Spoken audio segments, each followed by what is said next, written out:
សូមនមស្ការថ្វាយបង្គំដល់ប្រជុំ3នៃបត្រៃរដ្ឋក៏ដូចជាសូមគោរពនិងជំរាបសួរទៅដល់បងប្អូនដែលប្រើប្រាស់នៅបណ្ដាញសង្គមទាំងអស់អ្នកទាំងគ្នាថ្ងៃនេះវិលមកជួបខ្ញុំសារជាថ្មីចេញពីមជ្ឈមណ្ឌលបណ្ដុះបណ្ដាលដើម្បីអភិវឌ្ឍគំនិត TDCC Center អ្នកទាំងគ្នា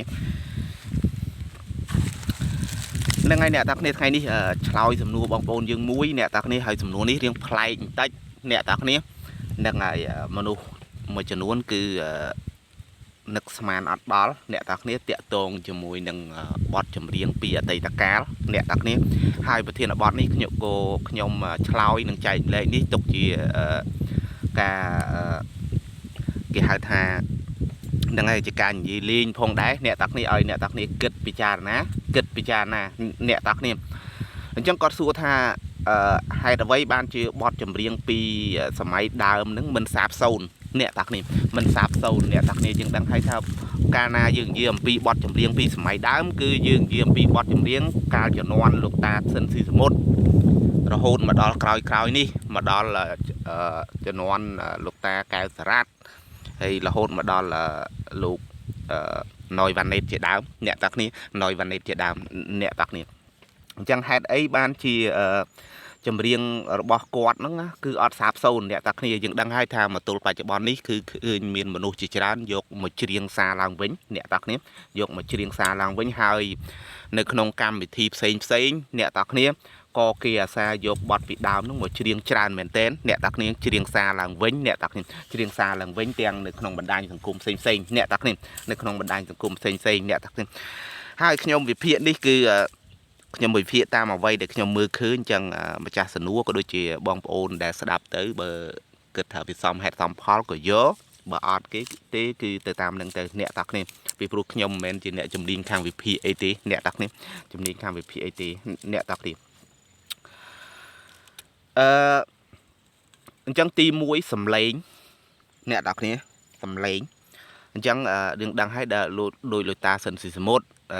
លោកយាយរុសរីសធាលោកយាយប៉ែនរ៉នអីនេះគាត់គេដាក់លហាសនាមឲ្យគាត់ជាសំឡេងមាសរាជនីសំឡេងមាសអីចឹងទៅអ្នកតាគ្នាសំឡេងមាសអីចឹងទៅអ្នកតាគ្នាដូចលោកយាយប៉ែនរ៉នអីនេះគឺគាត់ប្រកែកហឹមអ្នកតាគ្នាអញ្ចឹងការកហឹមរបស់គាត់នេះគឺ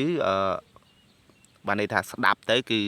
បាសរូមអ្នកតាគ្នានឹងឲ្យស្ដាប់ទៅគឺព្រឺរូមណាអ្នកតាគ្នានឹងឲ្យដូចដូចលោកពូព្រំម៉ាញ់គាត់និយាយអញ្ចឹងណាបើនៅខាងអ៊ីស្លាមនោះគាត់មានលោកតាសុហម៉ាត់នឹងឲ្យអ្នកតាគ្នាលោកតាសុហម៉ាត់នៅពេលដែលគាត់ច្រៀងម្ដងគាត់កហឹមម្ដងកុកហើយជ្រុះរូមអស់ហើយអ្នកតាគ្នានឹងឲ្យអានេះលោកតាព្រំម៉ាញ់គាត់និយាយណាអ្នកតាគ្នាបានន័យថាគាត់ប្រកែកកហឹមអ្នកតាគ្នាគាត់ប្រកែកកហឹមអ្នកតាគ្នាអញ្ចឹងដោយលោកតាសិនសមុទ្រគាត់សំឡេងមាសអ្នកតាគ្នាសំឡេងគាត់មានច្រើនបែបច្រើនសន្តានអ្នកតាគ្នាច្រើនបែបច្រើនសន្តានហើយបទដែលគាត់ច្រៀងមួយគឺពិបាកច្រៀងណាស់អ្នកតាគ្នាវាពិបាកគឺសំដៅទៅដល់ការដែលតាំងអីជាដើមអ្នកតាគ្នាគឺពិបាកក្នុងការច្រៀងណាស់កុំឃើញបទគាត់អញ្ចឹងថាស្រួលច្រៀងណាអ្នកតាគ្នាគឺពិបាកច្រៀងណាស់អ្នកតាគ្នាដូចជាបទចម្រៀងសម័យបច្ចុប្បន្ននេះគឺបទលោកព្រាបសវត្តហើយនឹងហើយលោកឆាយវិរៈយុទ្ធនេះក៏ពិបាកច្រៀងដែរអ្នកតាគ្នាពិបាកច្រៀងដែរអ្នកតាគ្នាអញ្ចឹងទី1គឺសំឡេងបានន័យថាសំឡេងគ្មាន2អត្តរីសំឡេងមាសអ្នកតាគ្នារាជនីសំឡេងមាសអ្នកតាគ្នាអញ្ចឹងអត់មានណាមានសំឡេងដូចគាត់ទេអ្នកតាគ្នាច្រៀងមកឡើងស្រួយអ្នកតាគ្នាឡើងកអួនកអៅអ្នកតាគ្នាទី2បទចម្រៀងរបស់គាត់បទចម្រៀងកាលពីសម័យនោះស្ទើរតែ100%សុទ្ធតែនិយាយអំពីរឿងពិតអ្នកតាគ្នាអត់មានប្រឌិតដូចឥឡូវនេះគ្រាន់តែប្រើគេហៅថាអារម្មណ៍បែបច្នៃប្រឌិតចិត្តបែបច្នៃប្រឌិតអ្នកតាគ្នាអញ្ចឹងវាអត់សូវពិតដូចសម័យមុនណាដូចសម័យជំនាន់លោកតាសិនស៊ីសមុទ្របើបទជំនាន់លោកតាសិនស៊ីសមុទ្រនេះឬក៏ក្រោយមកទៀតហ្នឹងអ្នកតាគ្នាសុទ្ធតែជារឿងពិតទាំងអស់អ្នកតាគ្នាមានន័យថាម៉េចអ្នកតាគ្នាអញ្ចឹងរឿងពិតអារម្មណ៍ពិតចិត្តពិតបានន័យថាការតាក់តែងនិពន្ធបទនីមួយមកកើតចេញអំពីរឿងពិតរបស់បុគ្គលណាម្នាក់អ្នកតាគ្នាពេលខ្លះទៅក៏ជារឿងពិតរបស់កវីនិពន្ធអ្នកតាគ្នាដូចជាលោកគង់ប៊ុនឈឿនអីចឹងមកកវីម្ចាស់ដងស្ទឹងសង្កែអញ្ចឹងគាត់និពន្ធបទមួយមកបានន័យថានិយាយអំពីរឿងពិតប្រវត្តិពិតរបស់គាត់អីចឹងទៅអ្នកតាគ្នាប្រវត្តិស្នេហារបស់គាត់ឬក៏ប្រវត្តិ ទីកន្លែងណាមួយអ្នកតាគ្នាអញ្ចឹងសុទ្ធតែជារឿងពិតអារម្មណ៍ពិតចិត្តពិតអ្នកតាគ្នាចិត្តពិតអ្នកតាគ្នាអញ្ចឹងអានេះគឺជាលក្ខណៈពិសេសទី1បានន័យថានៅពេលដែលយើងស្ដាប់បទនឹងទៅបានន័យថាយើងដាក់អារម្មណ៍ចូលចិត្តរបស់យើងគិតទៅដល់ទីកន្លែងនោះថាវាមានពិតមែនអ្នកតាគ្នាពិតមែនណាអ្នកតាគ្នារឿងនោះថាវាមានពិតមែនអ្នកតាគ្នាមានពិតមែនអ្នកតាគ្នាអានឹងដាក់គឺអញ្ចឹងគឺឃើញថាយើងចាប់ដើមរៀងព្រឺរោមបាសរូមអ្នកតាគ្នាបាសរូមអ្នកតាគ្នានៅពេលដែលយើងដាក់អារម្មណ៍ចូលទៅតាមបទចម្រៀងនឹងអ្នកតាគ្នាទី2ជឿលើកម្មផលអញ្ចឹងយើងដឹងហើយថាមនុស្សជំនាន់នោះគឺជឿលើកម្មផលណាអ្នកតាគ្នាបទចម្រៀងនីមួយសុទ្ធតែបង្ហាញអំពីការជឿទៅលើកម្មនិងផលនៅក្នុងពុទ្ធសាសនាអ្នកតាគ្នានៅក្នុងពុទ្ធសាសនាអ្នកតាគ្នាហើយបទចម្រៀងនីមួយគឺកម្រទម្លាក់កំហុសទៅកាន់នរណាណាអ្នកតាគ្នាគឺកម្រទម្លាក់កំហុសទៅកាន់នរណាណាអ្នកតាគ្នាបានន័យថាផ្ដោតតែទៅលើអ្វីដែលខ្លួនសាងគឺអ្វីគឺផលគឺខ្លួនបានទទួលផលពីអ្វីដែលខ្លួនសាងនឹងអ្នកតាគ្នាកម្រទម្លាក់កំហុសទៅខាងនេះខាងនោះអ្នកបុគ្គលនេះបុគ្គលនោះណាអ្នកតាគ្នាទី3អ្នកតាគ្នាប្រើគ្រប់សម័យកាលអញ្ចឹងយើងដឹងហើយថាសម័យកាលណាគោប្រើបានដែរអ្នកតាគ្នាបត់ចម្រៀងពីដើមណាដូចខ្ញុំបញ្ជាក់ពីខាងដើមថាមកទល់ឥឡូវនេះគឺមនុស្សជាច្រើនហ្នឹងអ្នកចម្រៀងជាច្រើនហ្នឹងយកមកច្រៀងសារឡើងវិញហើយនៅតាមកម្មវិធីផ្សេងដូចជាអកកេះអកកណ្ដងអីហ្នឹងអ្នកតាគ្នាការប្រគំតន្ត្រីផ្សេងគឺគេយកមកច្រៀងច្រើនណាស់អ្នកតាគ្នាច្រើនណាស់អ្នកតាគ្នាបើយើងនិយាយអំពីបទសម័យឥឡូវនេះគឺបើន័យថាគេអត់សូវយកមកច្រៀងវិញអ្នកតាគ្នាគេអត់សូវយកមកច្រៀងវិញអ្នកតាគ្នារហូតដល់អ្នកខ្លះគាត់បាននិយាយថាម្ចាស់នៅបត់ស្លាប់ឬក៏បត់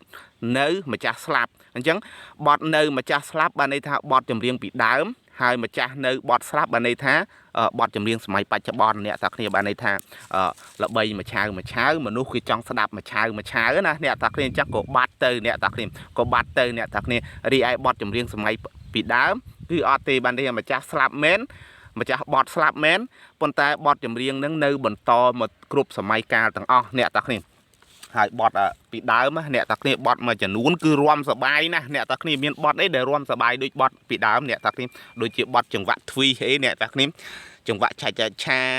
ជាដើមអ្នកតាគ្នាចង្វាក់ZXអ្នកតាគ្នាចង្វាក់បូឡេរ៉ូអីហ្នឹងអ្នកតាគ្នាគឺ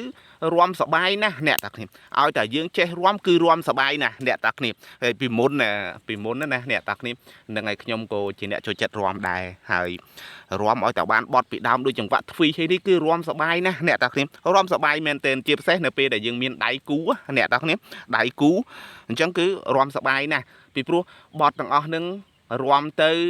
គឺធ្វើឲ្យយើងបានន័យថាប៉ះពាល់រាងកាយគ្នាអ្នកតាគ្នាប៉ះពាល់ដូចជាការចាប់ដៃគ្នាឲ្យជាប់ដើម្បីរាំអ្នកតាគ្នាដូចជាការគៀកស្មាដូចជាការចាប់ចង្កេះអ្នកតាគ្នាអញ្ចឹងរាំទៅគឺសបាយមែនទែនអ្នកតាគ្នាសបាយណាស់អ្នកតាគ្នាជាពិសេសចង្វាក់ទ្វីនេះគឺរាំសបាយណាស់អ្នកតាគ្នាចង្វាក់ឆាចង្វាក់ZXអីនេះអ្នកតាគ្នាស៊ូលអ្នកតាគ្នាបូឡេរ៉ូនេះអ្នកតាគ្នាគឺរាំសបាយណាស់អ្នកតាគ្នារាំសបាយណាស់អ្នកតាគ្នាអញ្ចឹងប្រើគ្រប់សម័យកាលទាំងអស់មិនថាតែសម័យកាលណាទេអ្នកតាគ្នាទី5ស្ដាប់ពេលយប់អ្នកតាគ្នាបើសិនស្ដាប់ចាប់ពីម៉ោង12យប់ទៅអ្នកតាគ្នាទៅដល់ម៉ោង4ឬក៏ម៉ោង5ទៀបភ្លឺអ្នកតាគ្នាគឺល្អមែនទែនអ្នកតាគ្នាបត់ចម្រៀងពីសម័យដើមគឺល្អណាស់អ្នកតាគ្នាស្ដាប់ទៅធ្វើឲ្យយើងលន់លូចអ្នកតាគ្នាសង្ហេះសង្ងោចទៅតាមអត្ថន័យនៃបទចម្រៀងបូករួមនឹងចង្វាក់ភ្លេងអ្នកតាគ្នាចង្វាក់ភ្លេងដ៏ប្លែកដ៏មានលក្ខណៈសង្ហេះសង្ងោចអ្នកតាគ្នាសង្ហេះសង្ងោចអ្នកតាគ្នាដូចជាបទភ្នៅនាងកងរៃអីអ្នកតាគ្នាអញ្ចឹងគឺយើងស្ដាប់ទៅឲ្យតែពេលយប់អ្នកតាគ្នាគឺស្ដាប់ទៅគឺអស្ចារ្យមែនទែនអ្នកតាគ្នាបើយើងស្ដាប់ពេលថ្ងៃអត់ទៅហ្មងទេប៉ុន្តែបើស្ដាប់ពេលយប់គឺអស្ចារ្យណាស់អ្នកតាគ្នាគឺអស្ចារ្យណាស់អ្នកតាគ្នាអញ្ចឹងខ្ញុំពេលយប់ឡើងតែងតែបើកស្ដាប់ឲ្យអ្នកតាគ្នាបត់ពីសម័យដើមណាអ្នកតាគ្នាបត់ពីសម័យដើមហើយខ្ញុំខុសពីគេទេអ្នកតាគ្នាខ្ញុំបត់អីក៏ចេះស្ដាប់ដែរអ្នកតាគ្នា บอดแรปเนี่ยคลากิชงอลขยมมือกาตามือตาจะรักจังเจ๊สระบอดแรปได้ขยมบอดแรปcủaเจ๊บอดเนี่ยcủaเจ๊กระตรึมcủaเจ๊บอดปีดาวcủaเจ๊เนี่ยตาเนี้ยบอดnhư tới bọt mà nu thành chết tà na tăng bị đam tiếng bạch chạy bòn ní có chơi đạp tầng nè tạc nè bọt bảo phết na có khuyên chơi đạp để nè tạc nè bọt bảo phết na có khuyên chơi đạp để nè tạc nè vì pro bọt tầng núng vì miền át tầng này xây khnia nè tạc nè miền át tầng này xây khnia còn là cho nói khác cứ việc khó khnia chẳng tới nè tạc nè cho nói khác còn là khó khnia chẳng tới chẳng át tầng này bọt máy bạch chạy bón khó hầm pi át tầng này bọt máy bị đam nè tạc nè bọt máy bị đam nè tạc nè chẳng là đấy nhom rô ban pram chấm nói nắng bậc kiên có đôi chia chun mà cha sầm núa có đôi chia bong ôn dương mà chun núa còn kịch bị cha na lên lính kịch bị cha na lên lên nè tắc này nông cài chòi sầm núa đi nè tắc này tipi miền rương miền panh hà trời đọt sài từ chi vật dươngประสานบ่យើងជួបរឿងជួបបញ្ហាយើងមិនចេះដោះស្រាយនោះបញ្ហាឬក៏រឿងនឹងជន់យើងពន្លិចអ្នកតានេះបានន័យថាវានឹងធ្វើឲ្យយើងបាត់បង់អ្នកតានេះអ្នកខ្លះធ្វើឲ្យខ្លួនឯងនឹងបាត់បង់ជីវិតទៅទៀតអ្នកតានេះតាមរយៈអីតាមរយៈមានរឿងមានបញ្ហាអត់ចេះដោះស្រាយអ្នកតានេះអត់ចេះដោះស្រាយអ្នកតានេះតែរាល់ការដោះស្រាយរឿងឬក៏បញ្ហាទាំងនោះកុំខ្វាយខ្វល់ឬក៏កុំប្រកាន់ថាត្រូវតែបានសម្រេចនឹងដូចចិត្តខ្លួនកុំគិតអញ្ចឹងដូចខ្ញុំបញ្ជាក់នៅក្នុងធម៌អញ្ចឹងអ្នកតាគ្នាខ្ញុំចូលធម៌ទៀតហើយអ្នកតាគ្នាដូចខ្ញុំបញ្ជាក់ក្នុងធម៌អញ្ចឹងអ្នកតាគ្នាអញ្ចឹងរឿងអីមួយកើតមានឡើងវាមិនមែនមកតាមចិត្តយើងនោះទេអានឹងខ្ញុំសូមបញ្ជាក់អ្នកតាគ្នារឿងទៅជាបែបនេះរឿងទៅជាបែបនោះបញ្ហាទៅជាចេះបញ្ហាទៅជាចុះបកគោលនេះទៅជាចេះបកគោលនោះទៅជាចុះវាមិនមែនមកពីយើងទេហើយយើងអត់អាចកំងបានទេអ្នកតាគ្នាយើងអត់អាចកំងបានទេអ្នកតាគ្នាអញ្ចឹងវាមកអំពីបច្ច័យហេតុបច្ច័យគ្រប់គ្រាន់បានរឿងនឹងវាផ្លាស់ប្ដូររឿងនឹងវាកើតឡើងអ្នកតាគ្នារឿងនឹងវាកើតឡើងអញ្ចឹងយើងមានរឿងយើងមានបញ្ហាយើងដោះស្រាយទៅតែកុំខ្វាយខ្វល់កុំប្រកាន់ថាអូត្រូវតែបានសម្រេចដូចចិត្តខ្លួនអត់ទេអ្នកដែលប្រកាន់អញ្ចឹងអ្នកនឹងជួបទុកច្រើនឬក៏ខ្វាយខ្វល់ច្រើនហើយអ្នកថោកនេះពីព្រោះបានសម្រេចដូចចិត្តខ្លួនឬមិនបានសម្រេចដូចចិត្តខ្លួនវាមិនមែនយើងជាអ្នកកំណត់ទេអ្នកថោកនេះវាអាស្រ័យទៅលើហេតុបច្ច័យអ្នកថោកនេះតែហេតុបច្ច័យវាមិនគឺអញ្ចឹងហើយហេតុបច្ច័យនឹងពេលខ្លះវាកើតមកដូចចិត្តយើងអញ្ចឹងទៅពេលខ្លះវាមិនដូចចិត្តយើងទេអ្នកតាគ្នាដូចដូណាល់ត្រាំអញ្ចឹងដូណាល់ត្រាំគាត់ធ្វើសង្គ្រាមជាមួយអ៊ីរ៉ង់ដំបូងគាត់គិតថាមិនពិបាកទេ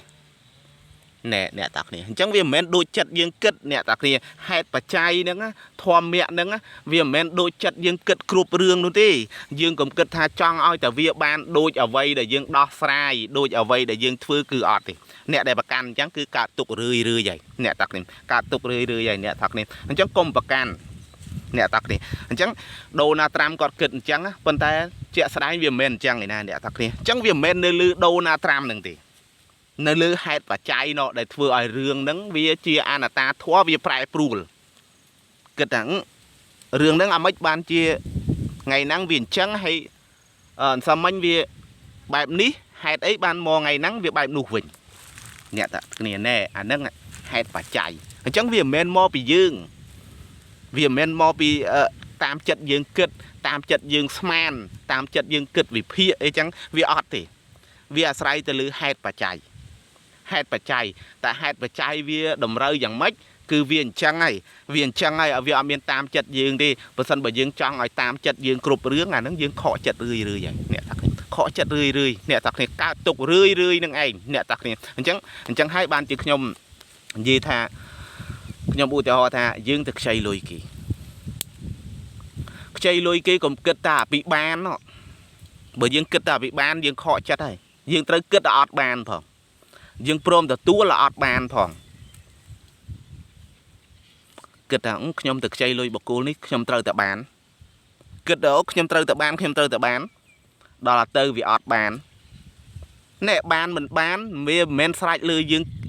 sạch lư chặt dương trăng thì nè tạc này sạch từ lư hẹt và cháy nó nè tạc này sạch từ lư hẹt và cháy nó nè tạc này chẳng biết khác việc bàn tới hẹt và cháy việc đầm rơi bán cứ việc bàn này hẹt và cháy việc mình đầm rơi bán cứ việc ọt bàn này nè tạc này nó đôi dương tiệt tông nữa nào mà nè phơi chỉ song xa phơi chỉ ở đây phơi chỉ ở phun chẳng á nè tạc này phơi chỉ ở đây phơi chỉ ở phun chẳng á nè khác cái tầng nhóm tiệt tông đằng ở bàn mà còn tại chỉ cả bớt chỉ bò rồi mắt về khác tiệt tông tới ọt bán cả tục vào đời anh đứng mua vì dương kịch thập ban rồi ban là hốt ban dương ọt kịch ông pi à ọt ban nó chẳng nó không thoa lúc ai kịch tầng pi kịch tầng pi à ọt ban kịch tầng pi à ban chiếc xe kịch à ọt ban rất là chán cứ rất là ồ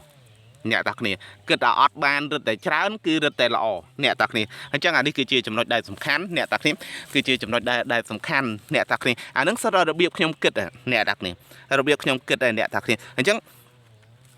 nhom thưa ai muối nhom kịch pi play nè